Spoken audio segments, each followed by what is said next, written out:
The massive station hung in space like a metal city. It was bigger than Earth's moon and older than human civilization. Ships from 1,000 different worlds docked at its ports. Some looked like crystals that grew in space. Others moved like living creatures with wings made of light. A few were simple metal boxes, but even those had technology that could bend reality. The Galactic Council was meeting for the first time in 300 years. Something terrible was happening at the IDI, edge of the galaxy, and all the great races were scared. Captain Sarah Chen walked through the station's halls and felt very small. Her human uniform looked plain next to the flowing robes and glowing armor of the other delegates. The ceiling above her was so high she could not see it. Alien beings floated, crawled, and glided past her. Some had too many eyes. Others had no eyes at all but seemed to see everything. "Stay close to the group," said Admiral Rodriguez. He was the leader of Earth's small team. There were only 12 humans here. While some races had brought hundreds of representatives, the main council chamber was enormous. Seats were arranged in circles that went up and up like a stadium. Each section was built for different types of beings. Some needed water to breathe. Others lived in pure energy fields. The humans sat in a tiny section marked for carbon-based newcomers. At the center of the chamber stood the speaker, a being so old that nobody remembered what race it belonged to. Its voice filled the room without using sound. "We gather because the Devourers have returned," the speaker said. 13 star systems have gone dark. Billions of lives have been consumed. The threat grows stronger each day. A low rumble went through the chamber. Fear had a smell here, and it came from 1,000 different worlds. The Keeper delegate rose first. The Keepers were tall and thin with silver skin that seemed to glow. They had guided younger races for millions of years. Their ships could travel between galaxies in days. "We have studied the Devourers for eons," the Keeper said. "They are not alive as we understand life. They consume matter and energy to grow larger. Our ancient records show they appeared once before, 2 million years ago. It took the combined power of 50 major civilizations to stop them." Next came the architect representative. The architects had built the hyperspace lanes that connected the galaxy. They could reshape planets with their thoughts. Their delegate was a floating sphere of crystalline material that pulsed with inner light. "Our analysis confirms the threat level," the architect said. "The Devourers have evolved since their last appearance. They adapt to our weapons and turn our own technology against us. Standard battle tactics will not work." Then the Dominion. War leader stood. The Dominion had never lost a war in 800,000 years. They were massive beings covered in natural armor that could stop plasma cannons. Their ships were known throughout the galaxy as unstoppable. "Fear is for the weak," the war leader growled. "The Dominion has planet-killer weapons. We have fleets that have conquered star empires. These Devourers will learn why we rule the outer spiral arms." Other ancient races spoke next. The mind shapers who could control thoughts across light years. The world builders who had created artificial solar systems. The time walkers who claimed to see possible futures. All of them were confident. All of them had technologies that seemed like magic to younger races. Finally, Admiral Rodriguez was allowed to speak. The chamber fell silent, but not from respect. Many delegates were trying not to laugh. Rodriguez stood up slowly. He was a short, gray-haired man who looked tired. His uniform had no special powers. His voice had no telepathic enhancement. "Earth would like to contribute to the war effort," he said simply. A sound like wind chimes filled the chamber. It was laughter from the crystal beings. Other races made their own amused noises. One delegate actually said, "How cute," in a language that the translation system turned into patronizing baby talk. The Keeper delegate leaned forward with what might have been a smile. "Humans, your species is barely 10,000 years old. You have been in space for only 2 centuries. Perhaps you could help with supply runs or communication duties while the experienced races handle the actual fighting." "We appreciate the offer," added the architect. "But warfare requires wisdom that comes with age. Your people are still learning. to work together on one small planet. This is a galactic crisis. Captain Chen felt her hands form fists. Around her, the other humans looked angry but stayed quiet. They had been told to be polite. Rodriguez nodded calmly. What weapons are you planning to use against the Devourers? The war leader of the Dominion stood proudly. Reality shapers that can unmake matter at the quantum level. Thought bombs that destroy the concept of existence. Time loops that trap. Enemies in eternal moments. And when the Devourers adapt to those weapons, Rodriguez asked. We will use stronger versions, the Keeper said with confidence. We have technologies your species cannot even imagine. I see, Rodriguez said quietly. He sat down. The speaker continued the meeting. Battle plans were made by races that had fought for millions of years. Strategies were discussed that involved moving stars and folding space. The humans were assigned to support roles, carrying supplies, fixing communication equipment, and staying out of the way. As the meeting ended, the great races filed out in their magnificent groups, ships larger than cities prepared to leave for the front lines. The humans sat in their small section and watched beings that could reshape reality walk past them like they were invisible. They think we're children, Captain Chen said quietly. Admiral, Rodriguez looked around the empty chamber. Maybe we are, he said. But children learn fast when they have to. Outside the station, the first reports were coming in from the front lines. The Devourers had destroyed another star system. They were moving faster now, growing stronger with each victory. The great races of the galaxy prepared for war with the confidence of those who had never truly lost. The humans prepared to follow orders and stay out of trouble. None of them knew that everything was about to change. 3 weeks after the Galactic Council meeting, the greatest fleet in the galaxy's history gathered at the edge of Devourer space. Ships stretched across star systems like metal clouds. The Dominion brought their planet killers, weapons that could crack worlds in half. The architects deployed reality-bending devices that made space itself into a weapon. The Keepers prepared their mind networks, ready to control entire fleets with pure thought. Captain Sarah Chen watched it all from the bridge of the human supply ship Perseverance. Her job was to carry food and spare parts to the real warships. She felt useless. Look at that, said Lieutenant Park, pointing at a Dominion dreadnought. The ship was the size of a small moon and covered in weapons that glowed like angry stars. That thing could destroy our entire home fleet in minutes. And the architects' ships don't even exist in normal space half the time, added Chief Martinez. They phase in and out of reality. How do you fight something like that? Admiral Rodriguez joined them on the bridge. He had been assigned to coordinate human support operations. It was an important-sounding job that meant staying far from any real fighting. Reports coming in from the scout ships, Rodriguez said. The Devourers are massing near the Kelton system. 3 billion people live there. On the main screen, they could see the forward scouts returning. Some ships limped back with hull damage. Others broadcast emergency signals before going silent. The few clear images they got showed something that made veteran warriors afraid. The Devourers looked like black metal tumors growing in space. They had no clear shape.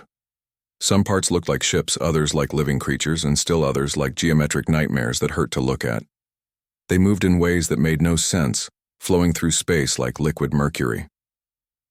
Fleet commanders are confident, Rodriguez said, but his voice did not sound confident. The war leader says the Dominion alone could handle this threat. The attack began 3 hours later. The Dominion fleet charged first, their massive ships firing weapons that could boil oceans. Energy beams that cut through stars struck the Devourer formation. For a moment, it looked like the ancient warriors were right. Dozens of Devourer units exploded in brilliant flashes. Then the Devourers did something impossible. The destroyed units reformed from the wreckage. But they came back wrong. The metal and energy that had been Dominion weapons became part of the Devourers themselves. Now the alien tumors carried reality-shaper weapons and planet-killer devices. By the void, whispered Martinez. They're using our own guns against us. The Dominion war leader broadcast a challenge across all frequencies. Impossible! Our weapons cannot be turned. Our technology is pure. But the Devourers were already firing stolen planet killers at the Dominion fleet. Ships that had never been damaged in 800,000 years began to explode. The architects tried next. They folded space around the Devourers, trapping them in pocket dimensions. For 15 minutes it worked. The Devourers seemed contained in bubbles of twisted reality. Then the bubbles began to crack. The Devourers had learned to bend space too. They broke free and brought pieces of the pocket dimensions with them. Now they could appear anywhere without warning, stepping through holes in space like walking through doors. An architect's ship simply vanished. One moment it was there, the next it was gone. Then it reappeared as part of a devourer mass, its crystalline hull now black and twisted. "They're adapting faster than we can deploy weapons," reported the architect delegate. "Each technology we use becomes part of their arsenal within minutes." The Keepers tried their mental networks next. Millions of psychic warriors joined their minds into one vast intelligence. They reached out to the Devourers, trying to control them or at least understand them. The screaming started immediately. Keeper ships began firing on each other. The mental network had been corrupted. The Devourers did not just steal technology, they stole thoughts, memories, and the ability to tell friend from enemy. Pull back, the Keeper delegate broadcast. "They're in our minds. We cannot trust our own thoughts." The great fleet began to retreat, but the Devourers followed. They moved faster now, powered by stolen engines and guided by stolen knowledge. Every ship they destroyed made them stronger and smarter. The humans watched from their distant supply position as the galaxy's greatest powers crumbled. Ships that had ruled for millions of years ran like frightened animals. The pride of ancient civilizations became floating wreckage. Emergency council sessions were called every few hours. Each one brought worse news. "The Kelton system has fallen," reported a shaking Keeper. 3 billion dead. The Devourers consumed everything, the planets, the star, even the space stations. "The Yareth cluster is under attack," added an architect. "Our greatest construction yards are being turned into Devourer factories." "They know everything we know," said the Dominion war leader. His proud voice now sounded broken. "Every secret weapon, every hidden strategy. They are us, but wrong." Some delegates began talking about evacuation. The great galactic civilization should abandon this galaxy and flee to another one. Others suggested surrender, hoping the Devourers might show mercy to those who did not fight. The humans sat in their small section and listened to beings who had ruled the galaxy for eons talk about running away. Captain Chen had heard enough. She stood up slowly. The chamber was filled with the sound of despair from 1,000 worlds. "Excuse me," she said. The chamber did not quiet down. Ancient beings were too busy panicking to notice one young human. "Excuse me," Chen said louder. This time a few delegates looked her way. The Keeper representative made an annoyed gesture that meant, "Be quiet, child." Chen walked to the center of the chamber. She was not supposed to be there. Protocol said, "Humans should stay in their assigned area and speak only when asked." "You're all missing something," she said in a clear voice that carried across the vast space. Now the chamber fell silent, not from respect, but from shock.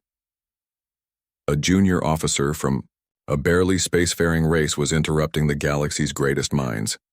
The speaker's ancient voice filled the room. "Human, this is not the time for... You've forgotten what it means to be desperate," Chen continued. "All of you. You've been powerful for so long that you've forgotten how to fight when you're losing." The Dominion war leader stood up angrily. "We have fought for 800,000 years. "No," Chen said calmly. "You've won for 800,000 years. That's different." She looked around the chamber at beings who could reshape reality with their thoughts. "The Devourers beat you because they're fighting like they have nothing to lose. But you're fighting like you have everything to protect. You're trying to preserve your perfect weapons and your ancient strategies. You're fighting not to lose. Instead of fighting to win." The chamber erupted in angry voices. How dare this primitive creature lecture them? How could a species that had not even left their home system understand galactic warfare? But Admiral Rodriguez was nodding slowly. And in the back sections, delegates from younger races were listening carefully. Chen raised her voice over the noise. My species has been fighting to survive for its entire existence. We've never had perfect weapons or reality-bending technology. We've always had to make do with less. We've always had to adapt or die." She paused and looked directly at the speaker. "Maybe it's time you remembered how to be hungry." After Captain Chen's speech, the Galactic Council chamber fell into angry arguments. Most of the ancient delegates thought her words were foolish. A few younger races listened more carefully, but everyone agreed that humans had no business telling the galaxy how to fight. The official decision was to retreat and regroup. The great fleets would fall back to heavily defended core systems, while the elder races developed new weapons that the Devourers could not adapt to. It would take months, maybe years. The humans were ordered to continue supply runs to the remaining outposts. "Stay out of the way. Do not interfere with real military operations." Admiral Rodriguez gathered his small fleet of 12 human ships in empty space, far from the main battlefields. They were cargo haulers, communication vessels, and one medical ship. Nothing that looked like a warship to galactic standards. "Orders are orders," Rodriguez told his captains over the communication link. "But orders can be interpreted different ways." Captain Chen leaned forward in her chair. "What are you thinking, Admiral?" "I'm thinking about what you said. We've always had to make do with less. We've always had to be creative." Rodriguez pulled up a star map. "The Devourers are moving toward the Hecton system. 2 million civilians are evacuating, but the ships are slow. They won't make it. The Dominion says they can't spare any warships," added Captain Torres from the cargo ship Determination. "Too risky to engage the Devourers with conventional forces." "Then we don't use conventional forces," Rodriguez said quietly. The human fleet changed course toward Hecton. They had no reality-bending weapons or thought-controlled devices. Their ships were basic metal boxes with fusion engines and simple computers. Their weapons were chemical explosives and kinetic projectiles, technology that was millions of years old by galactic standards. But they had something else. The evacuation convoy was under attack when the humans arrived. Devourer ships flowed through space like living oil, surrounding the slow civilian vessels. The alien tumors were already beginning to consume the outer ships. "All human vessels, this is Rodriguez. Remember, we're not here to win. We're here to buy time." The human ships split up and moved in ways that confused both the Devourers and the fleeing civilians. Instead of forming battle lines like proper warships, they darted around like insects. The cargo ship Determination flew straight at a Devourer mass and launched its entire cargo of industrial mining explosives. The explosions were crude but effective. They did not destroy the Devourer ship, but they hurt it and made it angry. The alien mass turned to chase Determination, moving away from the civilian convoy. Captain Torres pushed his ship's engines past safe limits. "Come on, you ugly thing. Chase the primitive humans." The medical ship Mercy did something even stranger. It broadcast medical scanner signals at the Devourers, the same signals used to examine sick patients. The Devourers tried to adapt to the weapons but got confused when the signals kept changing randomly. "Medical scans don't follow tactical patterns," explained Dr. Walsh over the communication link. "I'm scanning them for 15 different diseases at once. Their adaptation systems can't figure out what I'm trying to do because I'm not trying to do anything military."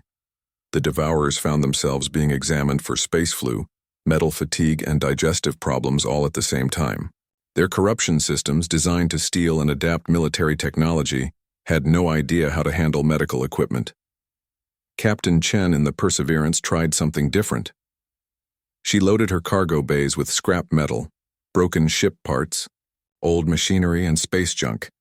Then she accelerated to ramming speed and launched it all at a Devourer mass. The Devourers tried to absorb and adapt the incoming metal, but there was nothing to adapt to.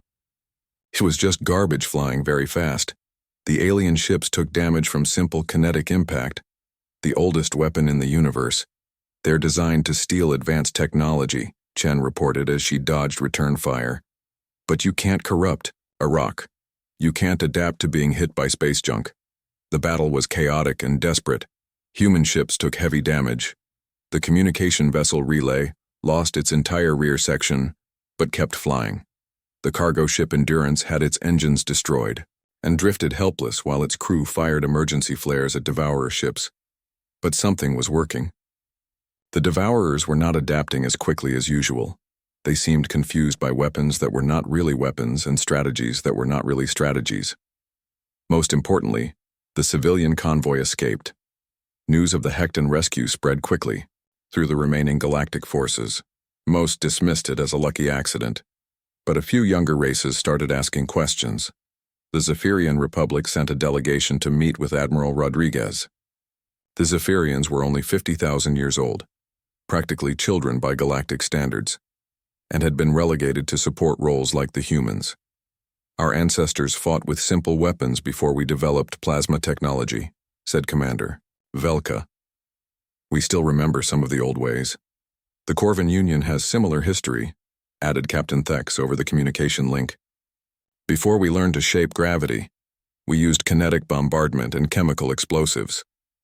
Rodriguez looked at the growing collection of ships around his small fleet.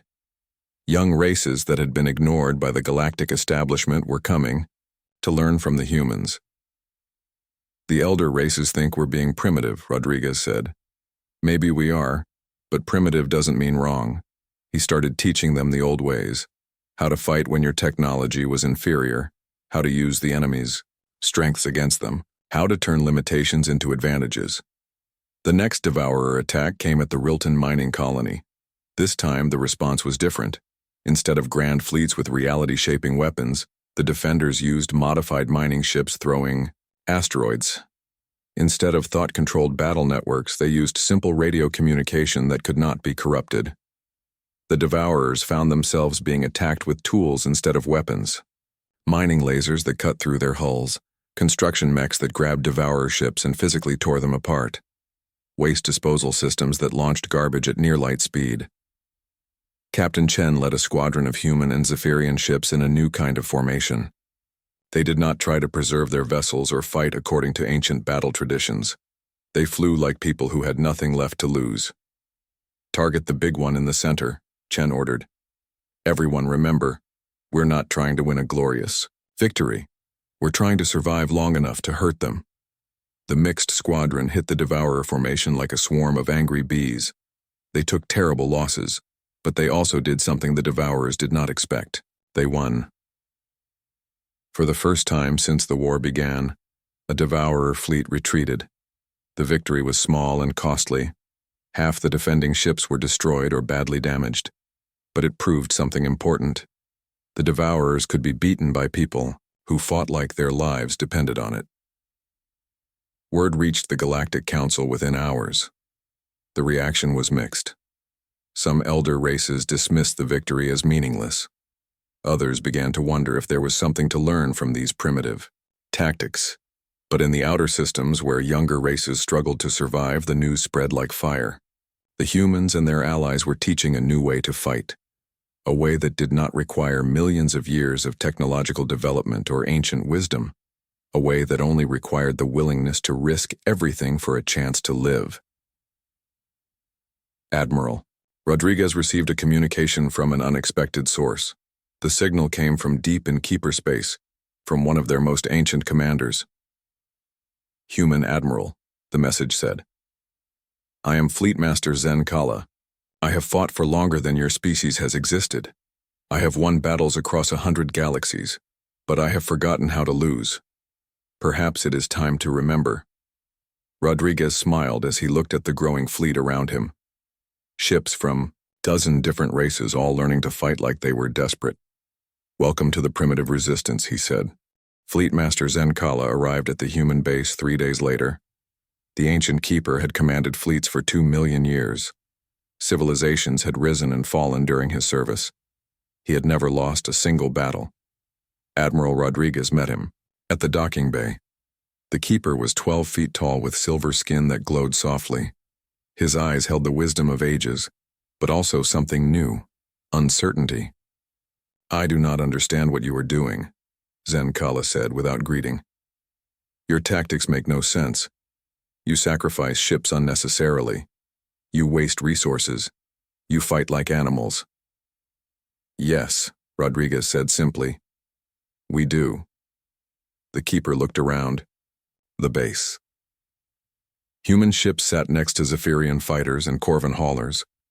Young crew members from a dozen races worked together, welding armor plates and loading simple weapons. Everything looked crude compared to the gleaming perfection of Elder race technology. "Show me," Zen Kala said. The lesson began immediately. A Devourer probe had been detected near the Vecton system. It was just one small unit, perfect for a training mission. Captain Chen took command of the mixed squadron. Her force included human ships, 2 Zephyrian fighters, a Corvan mining vessel, and now 1 ancient keeper warship that could probably destroy planets. "First rule," Chen explained over the communication link. "Forget everything you know about proper warfare. We're not here to look good or preserve our ships. We're here to make the enemy hurt more than we do." Zen Kala watched as the human squadron approached the Devourer probe. Instead of the elegant formations he was used to, the ships moved like a pack of wild dogs. They spread out randomly, making it impossible for the Devourers to predict their movements.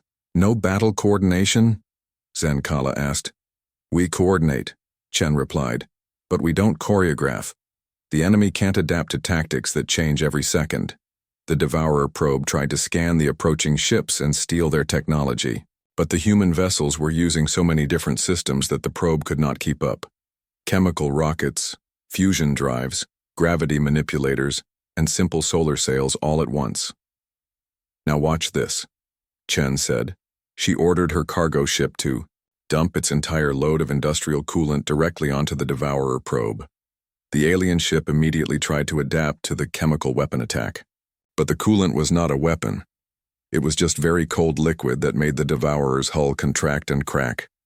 While the probe was distracted by the coolant, the Corvan mining ship grabbed it with construction claws and began tearing it apart, piece by piece. "You are using tools as weapons," Zen Kala observed. "We're using everything as weapons," Chen corrected. "Waste heat, radiostatic, gravity from our engines. The Devourers expect military technology. They don't know how to handle civilian equipment being used wrong." The probe was destroyed in minutes. But more importantly, Zen Kala began to understand. "You fight like you have already lost," he said slowly. "No preservation of resources. No concern for tactical doctrine.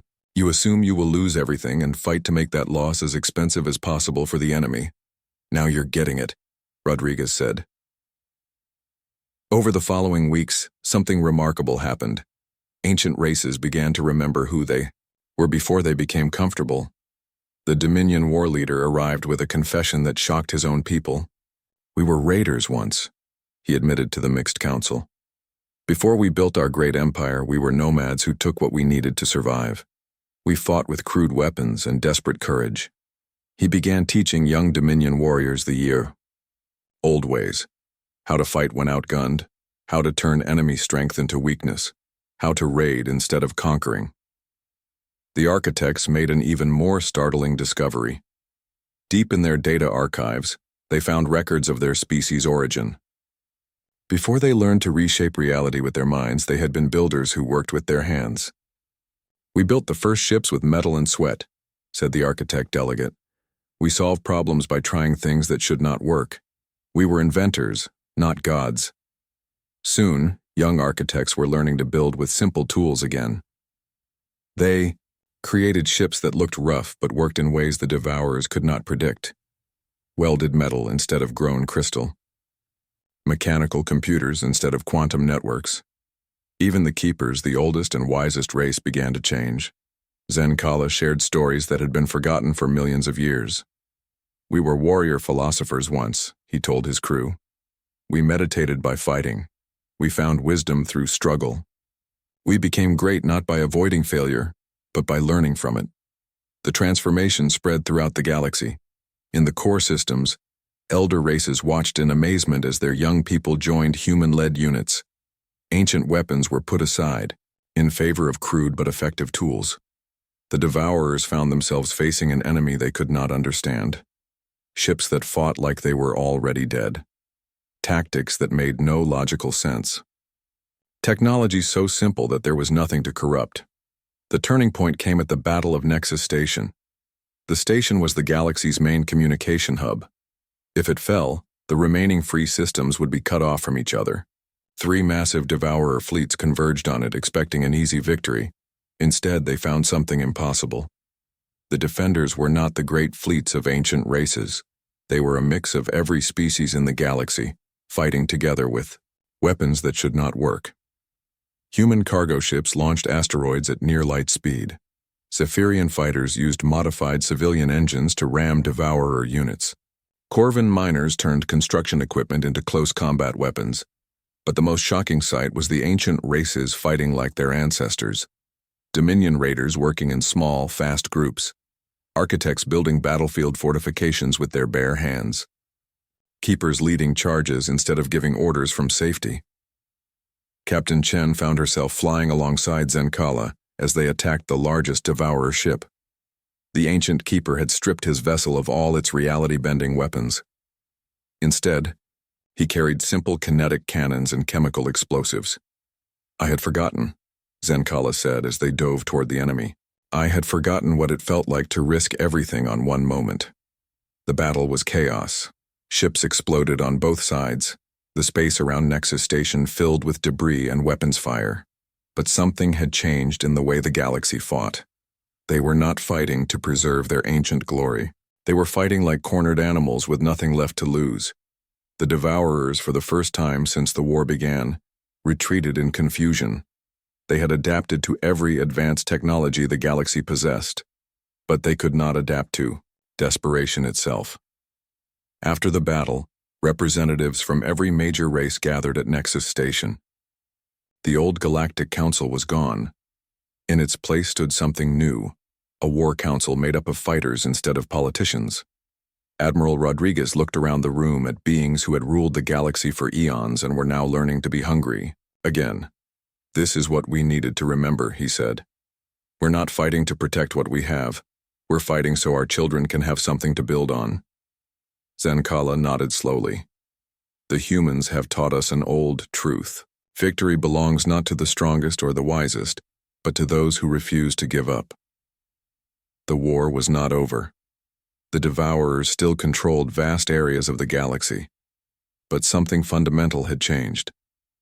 The galaxy was no longer a collection of ancient powers fighting to preserve their comfort. It was a family of survivors fighting for their future. And for the first time since the Devourers returned, that future looked possible. The final battle began 6 months after Nexus Station. Intelligence reports showed that the Devourers had retreated to the galactic core, where they were building something massive. Scout ships that got close enough to see it never came back. The Allied fleet that assembled for the assault was unlike anything the galaxy had ever seen. Ancient keeper vessels flew alongside human cargo ships. Dominion raiders worked with Zephyrian fighters. Architect construction ships carried weapons built by species that had learned to work with their hands again. Captain Sarah Chen stood on the bridge of her ship, now called the New Earth. It was still a converted cargo hauler, but it had been modified with weapons and armor from a dozen different races. Nothing matched, but everything worked. Admiral Rodriguez commanded the fleet from his flagship, the Endurance. Around him sat a war council that would have been impossible a year ago. Fleetmaster Zenkala represented the keepers. War leader Thax spoke for the reformed Dominion raiders. Commander Velka led the younger races that had first learned human tactics. "Final intelligence report," Rodriguez said. "The Devourers have built a core ship at the center of the galaxy. It's the size of a small star and appears to be some kind of reality manipulation device." The holographic display showed a massive black sphere surrounded by smaller Devourer ships. Energy readings suggested it could affect the fundamental structure of space itself. "If they activate that device," added the architect delegate, "they could corrupt the entire galactic core.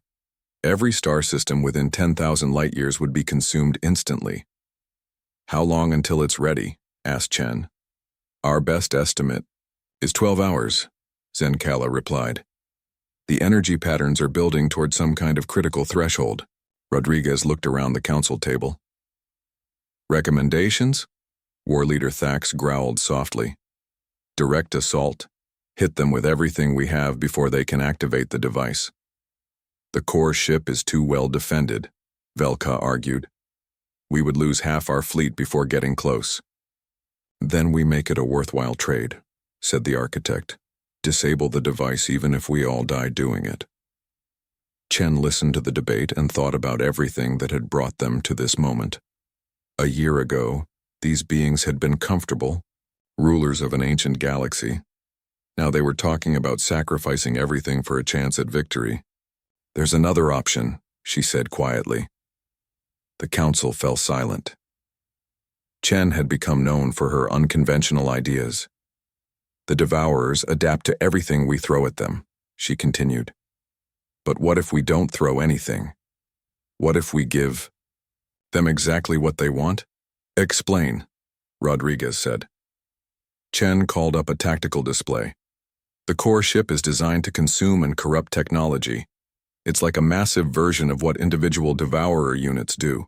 But what happens if we feed it something it can't digest? She highlighted the human ships in the fleet. Our technology is already primitive by galactic standards. What if we made it even simpler? The plan that emerged was insane by any military standard. The Allied fleet would approach the core ship in waves. First, the advanced ships would attack normally, giving the Devourers advanced technology to absorb and adapt to.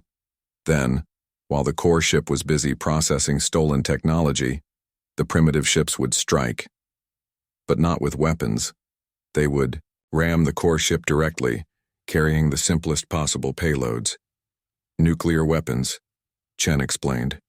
Chemical explosives, kinetic projectiles, technology so old that the Devourers will ignore it until it's too late. It's suicide, Thax said bluntly. Yes, Chen agreed, for the ramming ships, but it might work. The attack began 8 hours later. The advanced ships struck first exactly, as planned. Keeper vessels fired reality-bending weapons. Architect ships deployed quantum manipulators. The Devourers consumed everything eagerly, growing stronger and more complex. The core ship began to pulse with stolen power.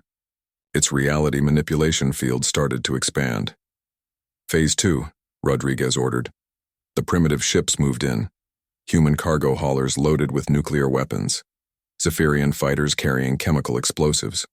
Corvin mining ships filled with simple, kinetic projectiles. The Devourers barely noticed them. Why pay attention to crude technology when you were absorbing the secrets of reality itself? Chen's ship was in the first wave of ramming vessels. As she approached the massive core ship, she could see its surface crawling with corrupted technology from 1,000 races. It was beautiful and horrible at the same time. All ships, this is Chen, she broadcast on an open channel. Remember what we're fighting for, not for the galaxy that was, but for the galaxy that can be. Her ship struck the core ship's surface at near light speed. The nuclear weapons in her cargo bay detonated simultaneously with dozens of other primitive explosives. The Devourers tried to adapt to the nuclear fire, but there was nothing complex to steal. Fusion was just atoms combining. Chemical explosives were just molecules breaking apart. Kinetic impact was just mass times velocity. The core ship shuddered but did not break. More ramming ships followed. Zen Kala's stripped-down Keeper vessel carried the largest nuclear device the Alliance could build. As his ship dove toward the core, he broadcast a final message. I have fought for 2 million years, he said. I have seen the rise and fall of countless civilizations, but I have never been prouder to die than I am today, fighting alongside the children of Earth. His sacrifice tore a massive hole in the core ship's surface. Reality itself flickered around the wound. War Leader Thax came next, his ship loaded with every chemical explosive the Dominion could manufacture. For the honor of the desperate, he roared as he struck home. The core ship began to collapse. Its reality manipulation field turned inward, consuming the Devourer technology that made up its structure. The ancient corrupted systems could not handle the simple destructive force of primitive weapons. But the device was still partially active. If it exploded, it would take half the galactic core with it. Admiral Rodriguez made the final decision. The Endurance still carried one nuclear weapon. a simple fusion bomb that humans had designed centuries ago. All ships, this is Rodriguez. Pull back to minimum safe distance, I'm going to finish this. Admiral, no. Chen's voice came over the communication system. She had survived her ramming run and was limping away in an escape pod. Someone has to make sure it's done right. Rodriguez replied calmly. Besides, this is what humans do. We finish what we start. The Endurance accelerated toward the dying core ship. Rodriguez thought about Earth, about the small blue world that had taught the galaxy how to be human again. This is what it means to be human, he broadcast as his ship entered the core ship's collapsing structure. We don't just fight for victory, we fight so others can have a future. The explosion was visible from 1,000 light-years away. The core ship and everything around it simply vanished. The Devourer fleets scattered like smoke in the wind. The galaxy was free. 3 months later, the new Galactic Council met for the first time. The chamber was different now. Instead of vast tiers separating the ancient from the young, all delegates sat at the same level. Captain Chen, now Admiral Chen, represented Earth. Around her sat beings who had learned to fight, like humans, desperately, creatively, and with absolute determination. The Devourer threat is ended, the speaker announced. But more importantly, we have remembered who we are. The Keeper delegate, now called Warrior Philosopher Kayla in honor of the fallen Zenkala, stood up. The humans taught us that youth is not weakness, that desperation is not failure, that sometimes the oldest wisdom is knowing when to fight like you have nothing left to lose. The architect representative nodded. We had become so advanced that we forgot the value of simple solutions. We had grown so comfortable that we forgot how to grow. Chen looked around the chamber at faces that had learned to be human. Not human, as in the species from Earth, but human as in beings who refused to give up, who fought for their future instead of preserving their past. The galaxy laughed at Earth's youth, she said quietly. But our youth was exactly what you needed, because sometimes the galaxy needs someone too young to know that something is impossible. Outside the station, ships from every race worked together to rebuild what the Devourers had destroyed. They used both advanced technology and simple tools, ancient wisdom and desperate innovation. The galaxy had learned the most important lesson of all. Sometimes the best way to preserve a civilization is to let it remember how to fight for its life. And in the depths of space, on course for a small blue world in the outer spiral arm, a single ship carried Admiral Rodriguez's final message home, to Earth.